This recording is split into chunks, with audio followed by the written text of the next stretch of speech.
ઇલોલ ગ્રામ પંચાયતમાંથી અસલ revenue record તથા lamination machine Akbar વેપારી દ્વારા ઘરે લઈ જવાની ગંભીર ઘટના સામે આવી છે। મળતી માહિતી મુજબ હાલના ઇન્ચાર્જ સરપંચ કમર અલીના કહેવા પરથી અકબર વેપારીએ કોઈપણ પ્રકારની મંજૂરી કે પંચાયત બોડીને જાણ કર્યા વગર રેકર્ડ ઘરે લઈ ગયા હતા।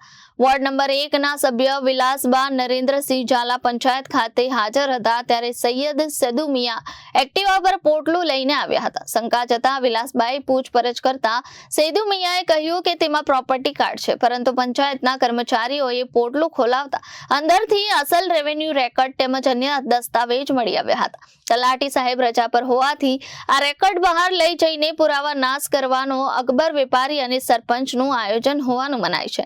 ઉલ્લેખનીય છે કે સરકાર શ્રી તરફથી જૂના સર્વે નંબર 1540, નવા સર્વે નંબર 135, 142, 145 અંગે માપણીનો ઓર્ડર થયેલ છે, જે પુરાવા નાશ કરવા માટે આ દસ્તાવેજો લઈ જવાયા હોવાનું મનાય છે। આ ઘટનાની તપાસ થાય તે માટે વિલાસબા ઝાલાએ જિલ્લા વિકાસ અધિકારી અને કલેક્ટર શ્રીને રૂબરૂ રજૂઆત કરી છે। Reporter Nilesh Joshi, Janadesh news, Sabarkantha.